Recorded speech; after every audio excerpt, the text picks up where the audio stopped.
Russia's latest operation. Now, Russia has launched what it's calling a counter-terrorism operation in numerous B areas after the biggest Ukrainian advance in Russia during the war. So far, Moscow is sending military equipment to the KSKK region where a state of emergency is in force. Hundreds of Ukrainian troops poured over the border on Tuesday. Although K has not officially acknowledged the incursion images, the Russian Defense Ministry wants you to see. They allegedly show Russian jets striking Ukrainian forces on Russian soil, part of Moscow's response to Kyiev's incursion into the K region. But Russia's forces are said to be scrambling to contain the Ukrainian offensive on Friday. The Kremlin said it was sending more military hardware to the region, including rocket launchers, artillery tanks, and heavy trucks. Meanwhile, it was also pulling people out. Moscow has declared a federal-level emergency in the region and claims to have evacuated some 3,000 civilians at a food distribution center in the city of KK. People arriving from areas close to the Ukraine border said the situation was tense. "My grandfather is still there, and I can't reach him. I've applied to have him evacuated, but no answer." Yet, they just say circumstances won't allow it. All the border areas are currently under bombardment. The people here had to leave their homes because of the bombing. By all accounts, the incursion by Ukraine appears to have been more successful than Moscow would like to admit. This video shows a convoy of 15 burnt-out Russian military trucks in the Kursk region. Russia's President Vladimir Putin held a meeting with the Security Council again on Friday. His third this week. He's cast the Ukrainian offensive as a major provocation.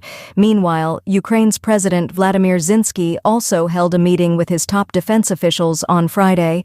He said that his army chief had briefed him on, quote, the defensive actions taking place in areas used by Russia to launch airstrikes against Ukraine. Although Ukraine hasn't officially admitted carrying out the Cross-B incursion, it appeared to justify the operation, considering Russian troops regularly conduct airstrikes from the KK Domitilla. Sagramoso, military analyst, King's College London region for more. I'm joined now by Domitilla Sago, senior lecturer in security and development at King's College London. It's good to have you with us again. DOA, what more do we know about Russia's new operation to halt these advancing Ukrainian troops? Well, we don't have a lot of details, but what we have seen is footage of military convoys, which involve light infantry, motorized light infantry with T-62 tanks, artilleries, and rocket launchers. So there is an effort, of course, by Russia to try to send forces, which in many cases is primarily composed of reserve forces, to the area. It is not clear yet whether they are mobilizing forces that are deployed inside Ukraine, which is probably one of the objectives that the Ukraine were trying to achieve, to ensure that there is sort of a diversion of forces away from the more critical areas on the front lines, because this also would take quite a bit of time. But, it cannot be excluded. There are reports that forces are being moved from areas such as Kyiv KH, but I think it's too early to tell exactly what kind of forces are being deployed in that area. I want to come back to what you said about Ukraine's strategy, but first, this mobilization is coming at the heels of one of the biggest incursions of its kind that in this war so far. What does this tell us about Russia's existing defense capabilities? Well, it is clear that this was a very weak spot, that Russia hadn't really set up proper defensive lines, proper lines of protection as they did inside Ukraine, the so-called Sovin line, which was very well set up with a very strong defensive line, mines, and these kind of fortifications have not been set up in these areas because probably the Russians never thought that the Ukrainians would dare such kind of attacks in these areas. And of course, the Ukrainians try to find these weak points. So it clearly indicates that this is great sort of deficiencies on the Russian side also, because there were intelligence reports that the Russians apparently received that this kind of concentration of forces on the Ukrainian side of the border in the areas, of course, was taking place, but it was dismissed by sort of the higher echelons of the Russian military. So here also we see a sort of a weak assessment of intelligence that is coming in, so that is also problematic. So we have the combination of these two elements of lack of preparedness and lack of attention of intelligence that is coming up clearly, something that Ukraine seemingly has managed to exploit. Thank you so much for that. DOA Sago from King's College, Nick Connolly, DW Correspondent London, and let's bring in our correspondent in KE, Nick Connolly. Nick, do we have any indication of how far Ukraine is trying to go here? This is a very difficult question given that there are no independent journalists on the ground. We are relying on either locals, Russian locals in C region, posting to social media, which is increasingly dangerous for them.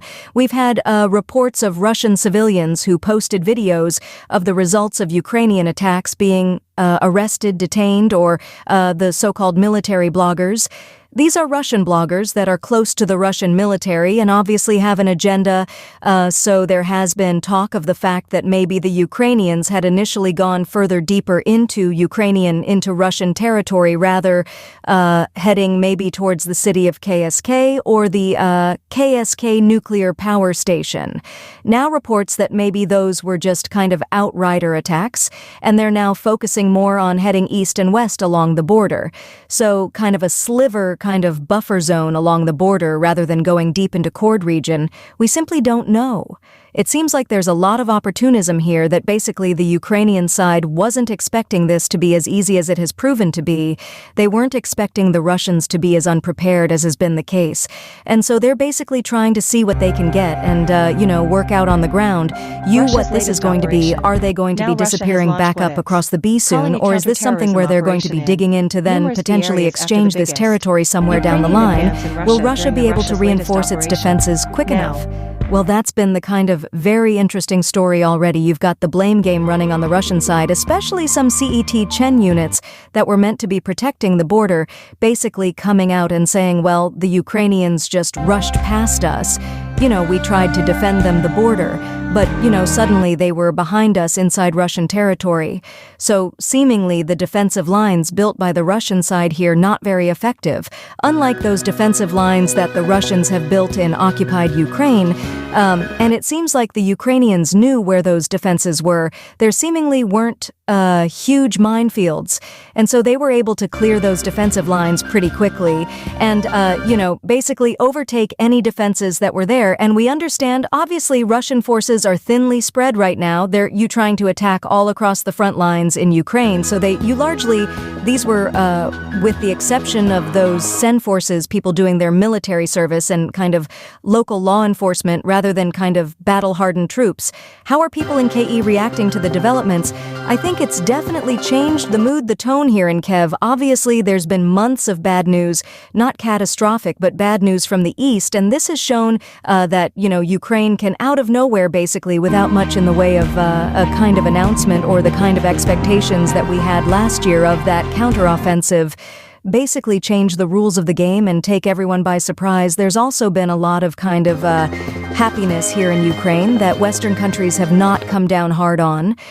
Have not seemingly tried to stop Ukraine doing this. There have been lots of talk of red lines and, Western countries not wanting to provoke Russia. That seemingly is now, not an issue.